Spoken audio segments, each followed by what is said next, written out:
I'm Shelly Palmer, and you're watching Media 3.0. I'm here with Lydia Loizides, Principal Analyst for Patheon Inc., and we're talking about HDTV, high-definition television. You know, it's funny, the package says that half the people that have these sets don't actually have them hooked up right. I don't understand how anyone could go into a store, spend that kind of money, and come out without knowing how to hook the thing up. Well, I mean, it's the same reason these people are going out and buying DVDs and they actually think they're watching high-definition television. You know, anything that is higher quality, they seem to think is high-definition television. But I think it's part of the industry. We didn't do a good job. Well, we have some high-quality people with us today. Let me introduce to you Joe Laszlo from Jupiter Research, the world's greatest research firm, and Jonathan Boker from the ABC television network. That needs no other introduction. Guys, we're here looking, thinking, talking about HD. Jonathan, what is the story? Well, this is a little bit of a difficult technology for a lot of people to wrap their arms around. Once they see it, they understand that there's quality there. They're going to like it. I think consumers really enjoy HD. It is a little bit difficult to get it set up properly in your home, but I really think that's a matter of time. A little difficult? Half the people who have it set up don't have it set up right. I think all of those learning pains, or those growing pains, are being overcome. I think we're finally getting past the point where consumers are, A, it's too expensive, but B, there's nothing to watch on it. While the media companies say, you know, I'm going to wait until there's a big audience with these sets before I start putting out a lot of content in HD. I think we're finally to the point where the content is there. There's stuff to watch. There's football. There's even standard definition DVDs look much better on a high definition set. So with the content there, I think consumers are coming around. I think they're getting interested. I don't know how to say this politely. I would actually watch Good Morning on Discovery Channel, which I honestly is just pictures of animals in morning over Africa. Sunrise. Then, yeah, what is it called? Sunrise Discovery? Over, yeah. Oh my God. It's not my favorite show, but it's a show that looks so unbelievably good that you're willing to watch it. But I'm gonna get over that at some point, right? I'm not gonna be doing that. I mean, at some point, watching the grass grow is not as preferable as, let's say, watching the news or something. Well, I mean, you know, as I said, I'm an early adopter, so, you know, how much what I think translates to the broader market is questionable. But I find that on my system, for example, two of the channels that I watch a lot are ESPN and Comedy Central. Do you pay for ESPN? I do not pay for ESPN and HD because on Time Warner in New York, they are asking a premium for it.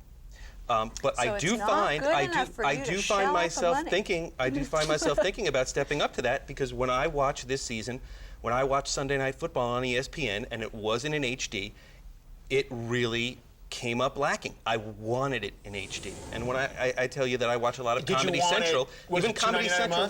How much is it monthly? Well, it's a $10 tier for a number of channels. Do you want it $10 a month? Well, the pricing is the question. What is the right pricing? But I will tell you that when I watch Comedy Central, which is a channel that most people would say, well, you know, you really don't need that in HD. I want it in HD. Why? Does Cartman look better in HD? No, but Dave Chappelle looks better in HD. That's true, and so many people don't. Well, that may be, but I find that it is something for me that now that I'm used to watching in HD, I'm finding resistance internally to SD. I don't want to watch anything in SD anymore, and I think that I'm in front, but I think you will find a large segment of the population will just start to reject SD. But I'm just going to point out, he's still too cheap to spend the $10. I'm going to point that. I don't mean that in a bad way. It's like, well, but that's really well, I've heard that one before.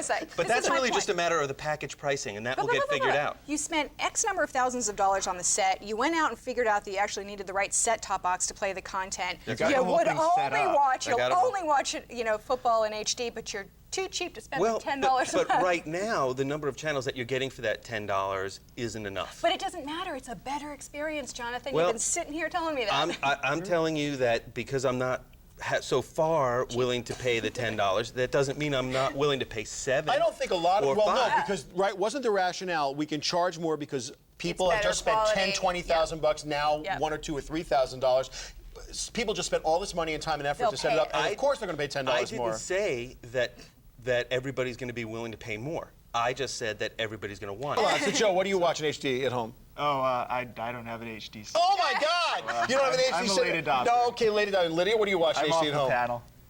Let's see, I've seen the Discovery thing on the fountains in Florida a couple of times, and hockey, little sports, that's it. We don't use it. I'm an HD, actually guys, I'm an HD junkie. I would rather watch literally grass grow on Discovery Sunrise on HD than I would other programming that's, let's say, not in HD. But I think there are some huge problems, gigantic problems. And one of the things we do on Media 3.0 is we try and determine from our point of view whether things are parlor tricks, which are of course obviously not that important, or paradigm shifts, true paradigm shifts that are going to change the business that we live in. So Jonathan, high definition television, a paradigm shift or a parlor trick? Absolutely a paradigm shift. Oh, you're so wrong. Lydia.